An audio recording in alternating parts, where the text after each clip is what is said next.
Hey there, welcome back to the channel. And if you are new here, then welcome. My name is Danielle, and I chat all about holistic and clutter-free spaces. So if that's something that you're into, be sure to click subscribe and turn on those notifications. I release new videos every Tuesday. So today I want to talk about something that I know a lot of you guys struggle with, especially this time of year when we get overzealous and we try to just dive into big decluttering projects. And that is, how do you see the progress when you're in the middle of decluttering? And so I want to talk about that a little bit. Now, I think that there are some misconceptions, first of all. I think that people think that they're going to start seeing results a lot faster than really makes sense, especially if you've been collecting belongings for decades or just for many years. So a lot of it depends on the state of your environment.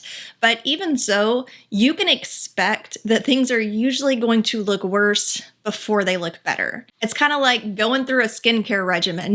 They give you some kind of new treatment for your skin because you're having a lot of breakouts, and they say you're going to see all of that stuff come to the surface first, and you're going to have a couple of really bad weeks before things clear up and get better. And it's kind of the same thing when you're decluttering, because you're pulling things out from areas that maybe you haven't even reached and interacted with in a while. And usually it ends up being a lot more belongings than what we expected that it was going to be. But one thing to always keep in mind is however many hours you put into the project, you're always that many hours further than you were before. So if you spend 3 hours decluttering, rest assured, you're 3 hours further along than you were previously at very least. But I have 7 ways that are going to help you to see that progress as you're going through the process of decluttering so that you don't feel discouraged and overwhelmed, and so that you can see those little positive impacts that you're making throughout the process of decluttering.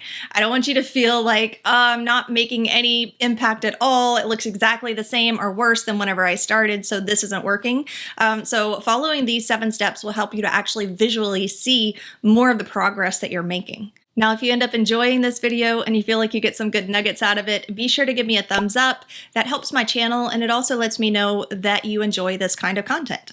So let's go ahead and dive in. Number 1 is to start with the end in mind. I think that this rule of thumb is really great for any goal that you're trying to achieve, but it's also true for decluttering your space. So ways that you could incorporate starting with the end in mind is to start by planning for your spaces. I like to call this planning your spatial constraints. So that means that the shelves that you're going to put such and such type of item on, the drawers that you're going to put this category of items inside of, decide what you want to do with the space that you have available before you dive into decluttering. That way, you know what the plan is going to be, what's going to fit in those spaces, where things need to go, and you can kind of operate backwards and work accordingly.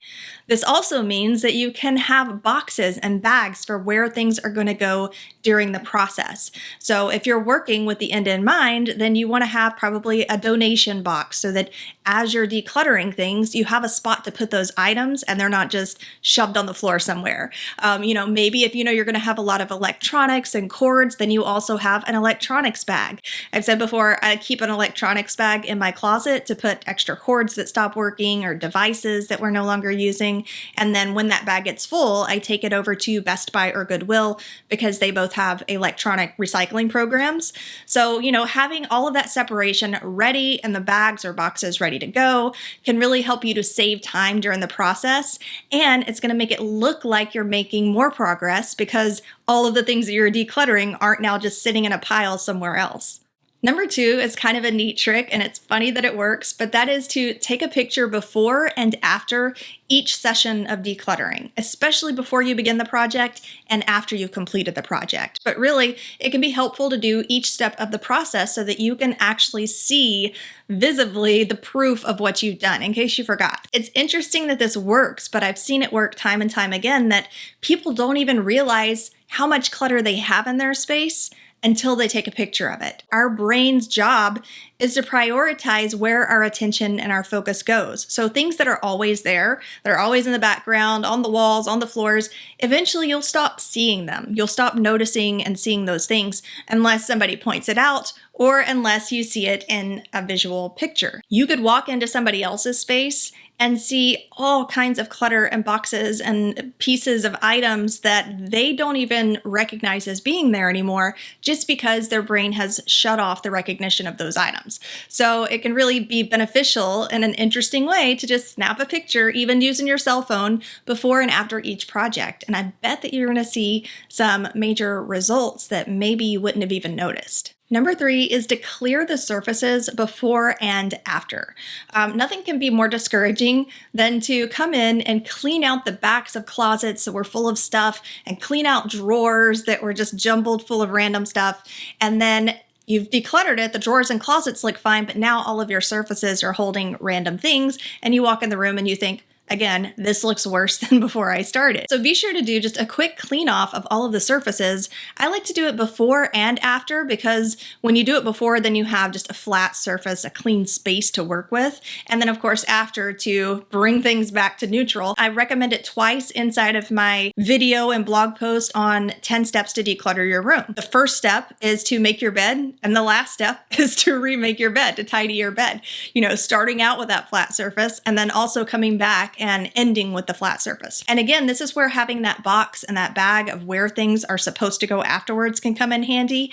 But if they're things that you're not donating that just need to go to other areas of the home, it can be a really good idea to also carry around a box or a laundry hamper and just collect all of those things inside of the hamper. And then once you're done with the project, or the next day, whenever you feel like it, go around with that and actually put things back where they belong. Number 4 is to start with the eye catchers.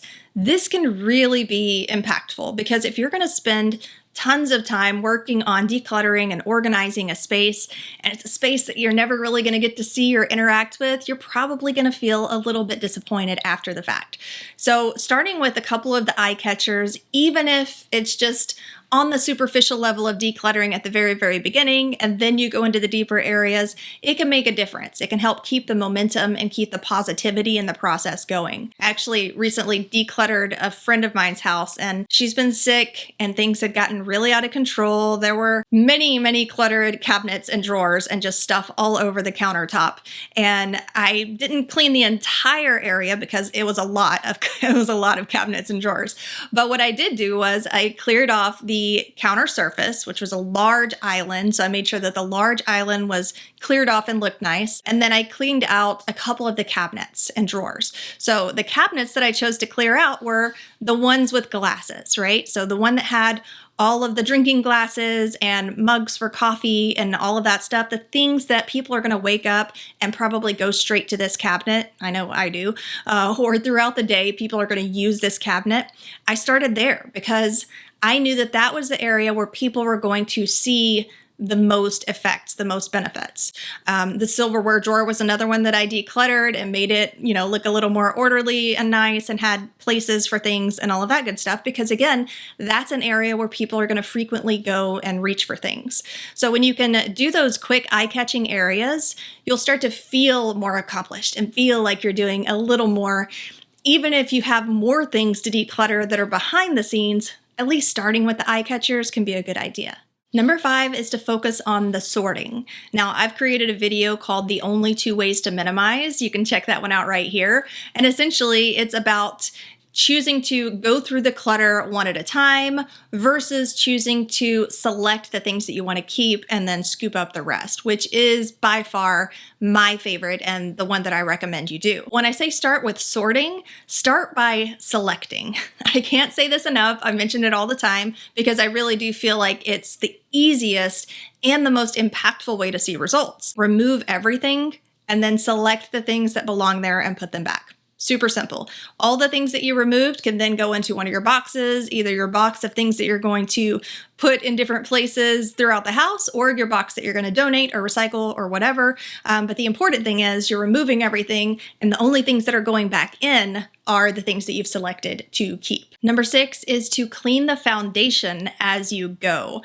If I'm going to invest time in decluttering an entire cabinet or an entire drawer, I'm gonna wipe down the cabinet and drawer in the process. Why not? That's the best time to do it. And usually you'll see that crumbs or debris or even like liquid things, sticky stuff might be at the bottom of some of those surfaces. So it's really the best time to do it. Afterwards, you'll see more progress if things are clean as you're decluttering them. I did this when I was decluttering my friend's space, removed all of the glasses out of the glass cupboard and wiped down the shelves. I even got up on the counter and wiped down the top shelf that nobody ever really gets to. Selected the glasses that were gonna be kept, not the plastic ones from convenience stores and all of that good stuff. Then I put those back in an organized fashion. That was it. And number 7 is to be intentional about your selling.